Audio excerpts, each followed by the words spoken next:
গোলাপ জামুন মিষ্টি বানানো কিন্তু অনেক বেশি সহজ। এখন বাসাতেই এত সুন্দর মিষ্টিগুলো বানিয়ে ফেলতে পারবেন। ভিডিওটি শেষ পর্যন্ত দেখবেন। তো আমি এখানে গোলাপ জামুন মিষ্টি বানানোর জন্য যা যা উপকরণ লাগবে সব কিছু নিয়ে বসে পড়েছি। আমার আজকে লাগছে 1.5 কাপ পরিমাণ গুঁড়ো দুধ, 1/2 কাপ পরিমাণ ময়দা, 1.5 চামচ পরিমাণ বেকিং পাউডার। সবগুলো শুকনো উপকরণগুলোকে হাত দিয়ে আগে ভালো মতো মাখিয়ে নিলাম। ভালো মতো মিশিয়ে নেওয়ার পরে এখানে 3 চামচ পরিমাণ আমি ঘি অ্যাড করছি। আপনারা চাইলে এখানে তেলও ব্যবহার করতে পারবেন। তারপর সব কিছুকে ভালো মতো হাত দিয়ে কিছুক্ষণ আমি মিশিয়ে নিয়েছি।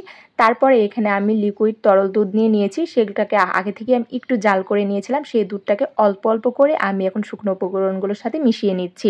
আমি এটাকে মিশিয়ে নিয়ে একটা শক্ত ডো তৈরি করে নেব। সেই ডোটাকে আমি 5 মিনিটের জন্য ঢাকনা দিয়ে ঢেকে রেস্টে রেখে দেবো। 5 মিনিট পরে আমি হাতে তেল মাখিয়ে নিয়েছি, আর এটাও অনেকটা শক্ত হয়ে আসছে ডোটা। সেই ডো থেকে অল্প অল্প করে নিয়ে আমি এখানে গোল গোল করে মিষ্টি বানিয়ে নিয়েছি। এটা কিন্তু খুবই বেশি সহজ। এটা একটা নো ফেল মিষ্টি। আপনারা যদি এভাবে আমি যেভাবে দেখিয়ে দিচ্ছি এভাবে যদি বানান, অবশ্যই আপনাদেরও পারফেক্ট হবে। আর এই গোলাপ জামুন খেতে কিন্তু অনেক বেশি মজার হয়। তো আমি এভাবে সবগুলো মিষ্টি বানিয়ে নিয়েছি। এখন এগুলোকে তেলে ভাজার পালা। তো আমি তেলটাকে গরম করে নিয়েছি। এখন গরম তেলের মধ্যে আমি একে একে সব মিষ্টিগুলো এখানে দিয়ে দিব। আমি সব মিষ্টিগুলোকে অবশ্যই লাল লাল করে একটু ভেজে নিতে হবে। তো সব মিষ্টিগুলো দিয়ে দেওয়ার পরে আমি অনেকক্ষণ টাইম নিয়ে এটাকে একদম লাল লাল করে ভেজেছি। আমি একটু সাদা লাল রাখার চেষ্টা করেছি, পুরোটাই লাল করিনি, মানে বেশি একটা ভাজিনি। আপনারা চাইলে কিন্তু অনেক বেশি ভাজতে পারেন, অনেক বেশি লাল করতে পারেন। আর আমি হালকা একটু লাল লাল করেছি, হালকা একটু সাদা রেখেছি। আর এভাবে আমি অনেকক্ষণ টাইম নিয়ে আমি মিষ্টিগুলোকে ভেজে নিয়েছি।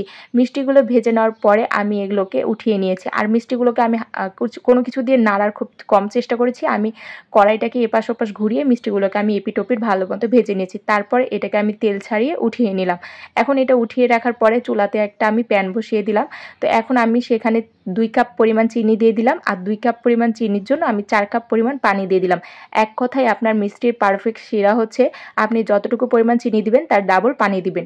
তারপরে এখানে আমি 4-5টা এলাচ দিয়ে দিলাম। 4-5টা এলাচ দেওয়ার পর কিছুক্ষণ এটাকে নেড়ে চেড়ে আমি এক টুকরো লেবু চিপে দিয়ে দিলাম। কারণ লেবুর রস দিলেই কিন্তু শিরাটা কিন্তু অনেক বেশি ভালো থাকে আর জমাট বাঁধে না, একদম সুন্দর হয়। তার জন্য আমি এখানে লেবুর রসটাও ব্যবহার করেছি। আর এটা যখন ভালো মতো বলক আসা শুরু করেছে শিরাটায়, ঠিক ওই সময় আমি বানিয়ে রাখা মিষ্টিগুলো এখানে দিয়ে দিলাম।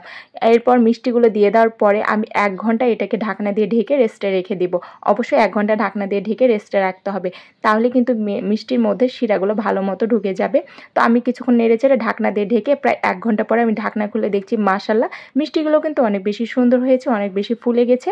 আর শিরাটাও কিন্তু অনেক বেশি টেনে গেছে।